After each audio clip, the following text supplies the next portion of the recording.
Hello friends, welcome to my channel. இன்றைக்கி நம்மளுடைய சேனலில் சூப்பரான ஒரு ரெசிபி தாங்க பார்க்க போகிறோம். கேரமல் ஃபுட்டிங் எப்படி பண்ணுறதுன்னு பார்க்கலாம். ஒரு கம்மியான இன்க்ரீடியன்ஸ் தான் அதுக்கு தேவை. 5 இன்க்ரீடியன்ஸ் வச்சு எப்படி பண்ணுறதுன்னு பார்க்கலாங்க. இப்போ ஒரு அடி கனமான பாத்திரத்தை ஸ்டவ்வில் வச்சுட்டு அதில் ஒரு 3 டேபிள் ஸ்பூன் சர்க்கரை ஆட் பண்ணிக்கலாங்க. சுகர் ஆட் பண்ணிவிட்டு இப்போ அந்த சுகரை கரைக்கிறதுக்கு நம்ம ஒரு 1/4 டம்ளர் தண்ணி அதோடு சேர்த்திக்கணும். சேர்த்திட்டு ஒரு கரண்டியை வச்சோ இல்லை ஒரு ஸ்பூனை வச்சோ நல்லா சர்க்கரையை கரைக்கணும். கரைய என்ன ஆகும்னா அது அப்படியே அந்த ஹீட்டுக்கு அப்படியே கேரமல் மாதிரி ஆகும். ஃபஸ்ட்டு லைட் எல்லோ கலரில் ஆகி அது அப்படியே கலக்க என்ன ஆகும்னா டார்க் ப்ரௌன் கலரில் நமக்கு வரும். நம்ம இந்த வெள்ளமெல்லாம் பாகு காய்ச்ச எப்படி இருக்குங்க அந்த கலரில் அது வரும். இப்போ அதை ஒரு தனியாக ஒரு பக்கம் எடுத்து வச்சிடலாம். அது அப்படியே ஆறட்டும். இப்போ ஃபுட்டிங் பண்ணுறதுக்கு என்னங்கிறத பார்க்கலாங்க.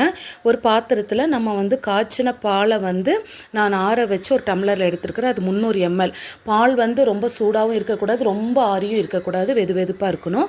அதில் 2 முட்டை உடச்சி ஊற்றிருக்கிறேங்க. அது கூட வெண்ணிலா எசன்ஸ் ஒரு 1/2 ஸ்பூன் சேர்த்திருக்கேன். வெண்ணிலா எசன்ஸ் இல்லைன்னா ஏலக்காய் பொடி இருந்தால் நீங்கள் சேர்த்திக்கலாம். சேர்த்திட்டு நல்லா ஒரு விஸ்கை வச்சு நல்லா அடிக்கணுங்க. குறைஞ்சது ஒரு 10 நிமிஷமாவது அந்த முட்டை நல்லா ஃபுல்லாக தெரியக்கூடாது. அந்த அளவுக்கு நல்லா அந்த பாலோட சுகரோட எல்லாம் சேர்த்தி நல்லா கலக்கணுங்க. கலக்கிட்டு அதுக்கப்புறமா இந்த மாதிரி ஒரு ஃபில்டரில் வடிகட்டிடணும். ஏன்னா முட்டைத்தோடு ஏதாவது நம்மளை அறியாமல் போயிருக்கலாம். அதனால் வடிகட்டி எடுத்து வச்சுக்கணுங்க. இப்போது இட்லி பாத்திரத்தில் தான் செய்கிறோம். பாத்திரத்தில் ஒரு சொம்பு தண்ணியை ஊற்றிட்டு அது மேலே ஒரு ஸ்டாண்ட் வச்சுருக்கோங்க. நம்ம அவனில் இருக்க ஸ்டாண்ட் இருந்தாலும் சரி, இல்லைன்னா ஏதாவது ரிங்கு மாதிரி இருந்தாலும் பரவாயில்லை. இப்போ நம்ம அந்த பாத்திரத்தை கேரமல் பண்ண பாத்திரத்தை உள்ளே வைக்கணும். அது பார்த்திங்கன்னா நல்லா அது கட்டியாக இருக்கும் அதோட. இப்போ பார்த்திங்கன்னா நம்ம வடிகட்டினதை அதோட ஊற்றிட்டு அது மேலே ஒரு ஃபுல்லாக கவர் ஆகிற அளவுக்கு ஒரு மூடி போட்டு மூடிடுங்க.